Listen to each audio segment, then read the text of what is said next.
En mi Quijada, en este video estaremos hablando sobre las diferentes corrientes psicológicas, como la teoría de Gestalt, la teoría de campo, el humanismo y el cognitivismo. La teoría de Gestalt es una corriente en la historia de la psicología que surgió en Alemania a finales del siglo XX. Se trata de una corriente de pensamiento que se centraba sobre todo en la percepción y el componente cognitivo de la misma.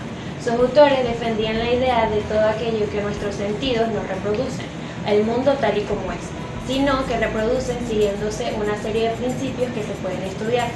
La palabra Gestalt se usa como una disciplina, pudiéndose tratar como un patrón o una configuración.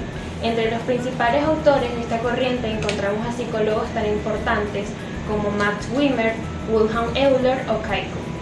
Tanto ellos como sus discípulos defendían que los humanos percibían patrones y conjuntos ordenados de un lugar en detectar elementos individuales.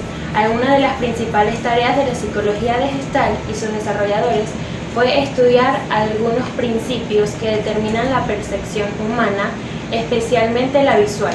Así como los psicólogos de esta rama estudiaron fenómenos como el de la proximidad, continuidad, cierre o conexión.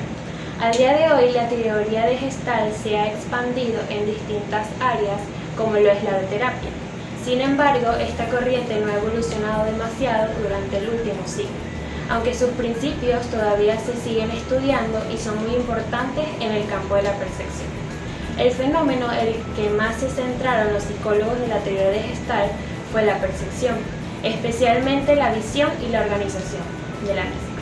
Este interés comenzó en 1912 cuando Wertheimer descubrió el fenómeno PIS, que es una ilusión óptica que varios objetos estacionarios parecen moverse cuando son presentados de manera muy rápida.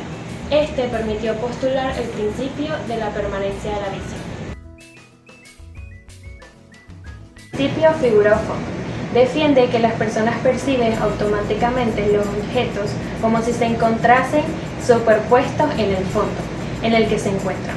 Así pueden detectar sobre él o por el contrario confundirse con el mismo y ser más complicado a la hora de percibirse visualmente. Principio de semejanza. El principio de similitud defiende que cuando varios elementos parecen ser similares entre ellos tendemos a agruparlos, y a pesar de que tienen la misma función o pertenecen al mismo conjunto. Principio de proximidad. Establece que las figuras que se encuentran cerca unas con otras en un mismo espacio tienden a ser percibidas como un conjunto, incluso aunque realmente no formen parte de un mismo grupo. Principios de la región común. Defiende de que tendemos a agrupar diferentes elementos entre sí, siempre que se parezcan perteneciendo a un mismo conjunto, o que se encuentren en un mismo espacio, compartiendo incluso si unos existen en una relación verdadera entre ellos. Principio de continuidad. Establece que los elementos que están colocados en una línea curva o recta parecen tener mayor relación entre sí que unos elementos que estén fuera de la misma. Principio de cierre. Postula que cuando miramos a un conjunto complejo de elementos tendemos a buscar un solo patrón que sea fácilmente reconocible.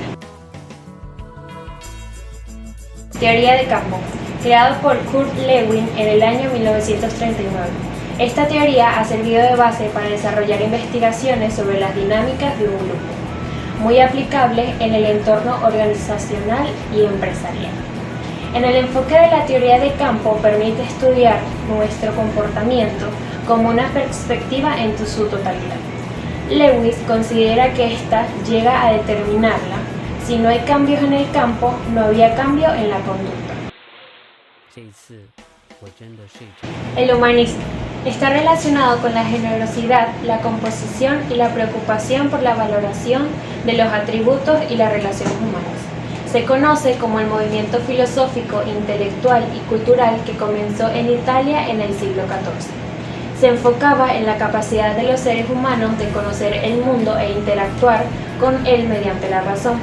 Se difundió rápidamente a partir de la invención de la imprenta.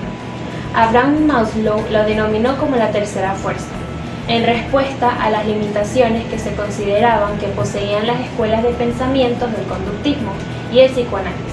Es así como entre 1957 y 1958 Abraham Maslow y Carl Gustav se reunieron con otros psicólogos para establecer una asociación profesional que tuviera un enfoque más positivo y humanista de la psicología. En los principios básicos serían la autorización, creatividad, salud, individualidad, la naturaleza y el significado de la vida. El cognitivismo fue desarrollada por el psicólogo suizo Jean Piaget en el año 1956, con la noción de que todos los sistemas procesadores de investigación, incluido el cerebro humano, comparten los mismos principios. Se caracteriza por componer la manera en que la mente humana imprenta, procesa y almacena información. Consideran que las personas influyen en su comportamiento y niegan la concepción conductista de que los procesos de pensamiento sean un comportamiento en sí. El cognitivismo es aplicado de diversas disciplinas como la informática, la lingüística, la educación o la pedagogía, que comparten el interés por el comprender la forma en que es procesada la información. Según el enfoque cognitivo, el conocimiento se aprende y estos aprendizajes hacen posibles los cambios en el comportamiento, a diferencia del conductivismo, el cual afirma que lo que se aprende y las conductas son nuevas, son observables. El cognitivismo afirma de que los estudiantes contribuyen sus conocimientos en etapas mediante una restauración de esquemas mentales.